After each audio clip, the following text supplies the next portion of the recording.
बातों में आप गए लोगों हैं। का किसान का चलिए शहनवाज जी, हम जरा राजनीति से अलग हटकर थोड़ा सा जो किसान को जो नीतियां परेशान कर रही हैं या जिन नीतियों के बदलाव की वो कोशिश कर रहे हैं, जिसके लिए आंदोलन कर रहे हैं, उसकी भी बात कर लेते हैं। डॉक्टर वीरपाल सिंह जी, ये समझाइए हमें कि इस ये जो जी शहनवाज जी, वीरपाल सिंह जी, जो 3 कृषि कानूनों की बात हो रही है, अब इसमें ये समझाइए कि ये किसके लिए बुरा है और किसके लिए अच्छा है। मैडम जी, अच्छा तो मैं बहुत बढ़िया मानता हूं उनको, और ये मैं खासकर आपको बताना चाहूंगा, ये जो विपक्षी लोग हैं ना, सबसे अधिक टाइम खा रहे हैं आपकी डिबेट का, और इनकी बात में कोई दम नहीं है, ना तो कोई ढंग की बात कहते।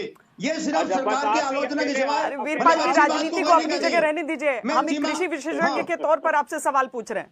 हाँ, मैं बताता हूँ भी, पंजाब में 40,000 आड़ती हैं और 24,000 रजिस्टर्ड हैं, 1858 मंडियों पर उनका कब्जा है, और सालाना 1650 रुपए वो कमीशन कमाते हैं। मैडम, सबसे बड़ा दुख ये है कि वो जो हालांकि चीमा जी की बात को मैं बहुत अच्छी मानता हूँ, ये बहुत पॉजिटिव बोले हैं, बहुत अच्छा है, मैं भी किसानों को सर्वोपरि मानता हूँ, गांव का रहने वाला हूँ, किसान में हूँ। दाल का घोटाला किया है 5 पूंजीपतियों ने, जानते हैं? अरे सुनो, आप बात सुनो, आप बाद में बोलना, हम चाहते हैं, सुनो, आप लोगों की आदत बहुत खराब है, दुबे जी, आप लोग बहुत आदत खराब करते हैं डिबेट को, आप लोग बिल्कुल भी कुछ जानते नहीं हो। दुबे जी, आप सुनो, मेरी बात सुनो, दुबे जी, आप लोग डिबेट को बिल्कुल खराब करते हैं, आप लोग को विजन नहीं आने दे रहे हैं, आप बिल्कुल, आप सिवाय सरकार की आलोचना के आप कुछ नहीं जानते। मैं कह रहा हूँ आपको वीरपाल जी, सारे मत होने चाहिए एक जगह पर। अच्छा, इनको मैडम, इनको रुकना चाहिए ना, सुनना चाहिए हमारी बात को। वीरपाल जी, आपने अपनी बात कह ली जी। नहीं, मैं अभी कहाँ रख ली, मुझे टाइम कहाँ मिला, इनको तो सारा टाइम इन्हीं को मिल रहा है। मैं बताना चाहता हूँ, बताइए। देखिए, हमारे किसान भाई इतने दिनों से कह रहे थे कि भाई हमारे मंडियों में ये व्यापारी हमारा शोषण करते हैं, उनसे हमें बचाइए। तो सरकार ने ये जो बिल लाए हैं, इनमें बुराई क्या है, मुझे तो समझ नहीं आ रहा। देखो, एपीएमसी को सरकार मान रही है, एमएसपी को सरकार मान रही है, कॉन्ट्रैक्ट फार्मिंग को सरकार गारंटी ले रही है, आशंका है तो किसानों को भी, और इसीलिए सरकार तरजीह भी दे रही है, इसीलिए चर्चा करना चाहती है। रविंद्र सिंह चीमा जी, मंडियों को लेकर वाकई इतने सालों में कई बार कहा जाता था, मंडियों को लेकर बहुत सारी आशंकाएं दिखाई जाती थी, तो आज इसीलिए आपसे मैं समझना चाहती हूँ कि दिक्कत क्या है, क्यों दिक्कत हो रही है चीमा जी? हाँ श्वेता जी, ऐसा है, जो वीरपाल जी एक विशेषज्ञ के तौर पे यहाँ पे बुलाए गए हैं, और जो इन्होंने मंडियों में आड़ती लोग किसानों को लूटते हैं या इनका एक्सप्लॉइट करते हैं, ये बातें कही हैं। सबसे पहले तो मैं वीरपाल जी को ये बोलना चाहता हूं कि पूरे देश भर में एपीएमसी मंडियों का जाल पंजाब और हरियाणा के अलावा कहां नहीं है। जहां पे मंडी है वहां पे किसान को पूरी कीमत मिलती है। जिन राज्यों ने मंडियां नहीं बनाई, रेगुलेशन नहीं बनाए, हम आड़तिया लोग हैं, पहले हम किसान थे, किसानों के साथ। आज सरकार एफपीओ बनाने जा रही है कि किसान अपना माल खुद बेचे। हम किसान भी हैं और हमने अपना जो मार्केटिंग का काम भी शुरू किया। तो मैं ये बताना चाहता हूं कि पंजाब में 100% किसानों को एमएसपी अगर दिलाता है तो आड़ती दिलाता है। एक आड़ती अपना कमीशन लेता है, उसके सिवा बताओ कि क्या कैसे लूटता है। जो कीमत खरीदार लगाता है वो खरीदार की मानी जाती है, जो किसान को उसका कीमत बनती है वो किसान को दे दी जाती है।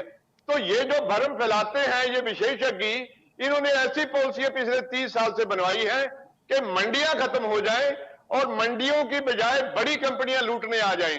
हमारे पंजाब में पहले ऐसा नहीं है, ऐसा नहीं है, ऐसा नहीं चाहते हम। किसान चाहते हैं किसान का भला हो, किसान सर्वोपरि हो, किसान भी ऐसा ही लूटना चाहती थी किसानों को कि हम आड़तियों के बजाय माल सीधा खरीदेंगे, लेकिन किसानों ने एक बोरी उसको नहीं दी थी कि तुम आज अगर ये माल बिना आड़ती के खरीदोगे, कल अपने गोदाम पे हमें बुलाओगे, कल कहोगे कि ये गिल्ली है, कल कहोगे कि इसमें फूस भरा है, कल कहोगे कि इसमें बीमारी लगा है, ये हम मंडी में ही बेचेंगे, तुम नहीं खरीदोगे तो इसका गौर है।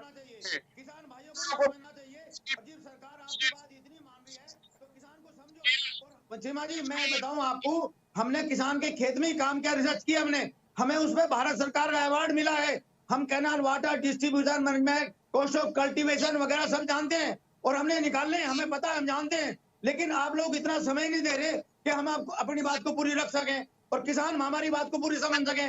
और एक बात और मैं कहना चाहूंगा, किसान यूनियन के, मैं भारतीय किसान यूनियन को खासकर कहना चाहूंगा, उनके नेता के बारे में, उस नेता को ये नहीं पता, एक बात कह रहा है एपीएमसी में कानून बना दो, एपीएमसी में कानून बना दो। आप पहले से आज तक राकेश टिकैत की बात सुन लीजिए, आप उसको इससे फालतू कुछ पता ही नहीं है। मैं जानता हूं उसको अच्छी तरह, लेकिन वो अपने को ऊपर चढ़ाने के लिए, किसानों को डोमिनेट करने के लिए, कल किसान कह रहे थे आप वापस आ जाइए, हमें कुछ नहीं चाहिए, हमें सब कुछ ठीक मिल रहा है। कल मेरठ के किसानों ने डायरेक्ट उनको बोल दिया, लेकिन राकेश टिकैत की कोई बात मानने वाला नहीं है और वो अपने को चमका रहा है। मैं आपको यही बैठा कह रहा हूँ और मैं जानता हूँ अच्छी तरह, जब ये यूनियन बनी, हमने अपने गांव से इनको 10-10 किलो आटा, डॉक्टर एमजे खान जी, वीरपाल जी, जी जी जी जी, वीरपाल जी डॉक्टर एमजे खान से भी बात करते हैं। डॉक्टर खान, ये जो जी चाहिए और हमें आड़तिया चाहिए, और जो मैं आपको निमंत्रण देता हूं कि पंजाब आइए, हरियाणा आइए,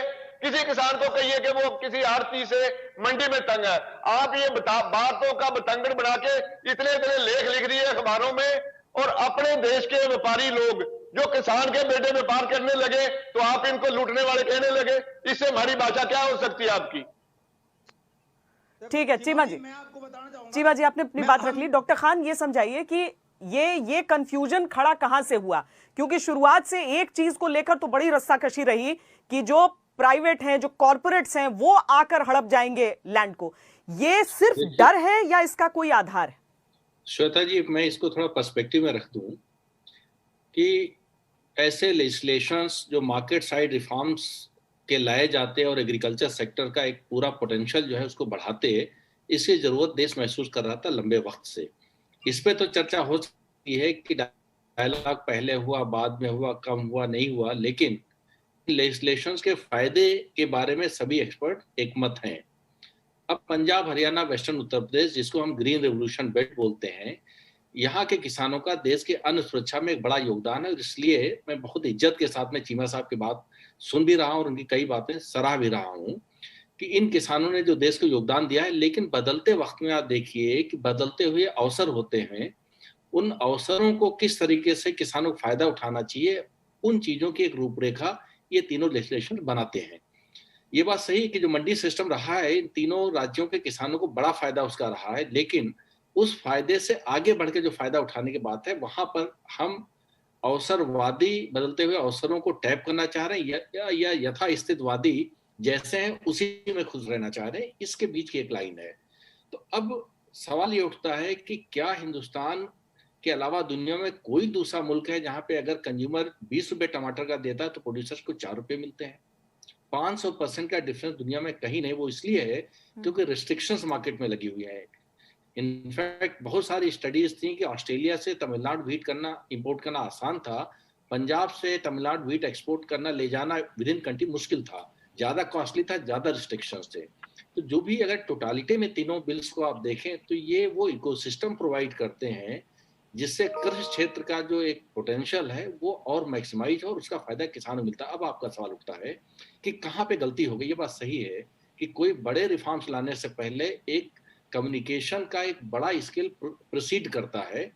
ग्रीन रेवोल्यूशन से पहले प्राइम मिनिस्टर इंदिरा जी ने कोई 8 महीने तक मैसिव स्केल कम्युनिकेशन देश के लिए किया था ताकि गलतफहमी ना फैले। इसी तरीके से बीटी कॉटन जब लाया गया है तो एक बहुत गलतफहमियां फैल रही थी। रजिस्ट्रेशन की प्रोसेस के दौरान बड़े पैमाने पे कम्युनिकेशन दिया गया देश को। तो इन कानूनों के वक्त पर भी अगर होता तो शायद गलतफहमी में कमी आती, लेकिन उस फेज पे अब बात करने का वक्त नहीं है। अब बात करने का वक्त ये है क्या किसान इसमें से जो फायदे देखते हैं वो किसानों को मिलने चाहिए कि नहीं, और जो किसानों को सुझाव है, जैसे एक सबसे बड़ा जो मैं देख सकता हूँ इसमें जो कमी थी इस तीनों लेजिस्लेशंस में, ये लगता इसका मतलब ये था किसानों में अवधारणा ये फैल गई कि over a period of time सरकारी मंडियां नुकसान में जाएंगी। जब नुकसान में जाएंगी तो एक दिन सरकार उठा के इनको प्राइवेट सेक्टर को दे देगी, प्राइवेट सेक्टर फिर मोनोपोलाइज कर लेगा। तो ये एक जो कंसर्न था किसानों का जिसके साथ में एकदम जायज मानता था, अब सरकार ने उसको रियलाइज किया और पिछली बैठक में ही कृषि मंत्री जी ने शहनवाज जी असल में बात डॉक्टर खान सही कह रहे हैं, क्योंकि जो आग होता है आग के बगैर धुआं नहीं उठता है। वही वाली चीज, वही वाली कहावत आ गई है यहाँ पे। तो इसमें आपको लग रहा है कि कहीं हड़बड़ी आप लोगों से हो गई थी कि जल्दी से चलो ये कानून कर दें, तो मंशा रह गई एक तरफ और ये आंदोलन एक तरफ? नहीं हुई श्वेता जी, हड़बड़ी नहीं हुई। ये गड़बड़ी करने वालों ने, हमने जो कानून लाया इसके बारे में गड़बड़ माहौल बना दिया, लोगों को भ्रम में पैदा किया। कम्युनिकेशन जो आज हुआ है, ये मैं मानता हूं कि जब हम ये बिल लाए उनकी बेहतरी के लिए लाए, डॉक्टर एमजे खान ने उसको बहुत अच्छे से बताया है। लेकिन कांग्रेस पार्टी तो घात लगाए बैठी होती है, कौन सा मौका मिले लोगों को भड़काना है। जिनके खुद के पैर नहीं है राजनीतिक, वो किसान के कंधे पर बैठकर भ्रम जाल पैदा करना चाहते हैं, उनको भरमाना चाहते हैं। बातचीत से बहुत सी बातें क्लियर हो गई हैं, दूसरी तरफ कह रहे हैं सारा का सारा उन्होंने ही खड़ा कर दिया। श्वेता जी देखिए, ये बिहार से आते हैं, जिसके पैर नहीं होते हैं वही तो भ्रम पैदा करता है। हम कहाँ कह रहे हैं कि इनके वजह से है। किसान भाई बहुत भोले भाले हैं, मासूम है, और ये कांग्रेस इतनी चतुर पार्टी है कि इसने किसानों को ऐसा बता दिया जैसे ये बिल उनके हित में नहीं है, उनके खिलाफ में है। हम ये कहते हैं कि आप पॉजिटिव पॉलिटिक्स कीजिए। अभी जो बातचीत हो रही है हल निकलेगा, और कांग्रेस बिहार के बारे में बोल रहे हैं, सुन लीजिए एक बार शहनवाज जी। कांग्रेस किनारे, शहनवाज जी सुनिए,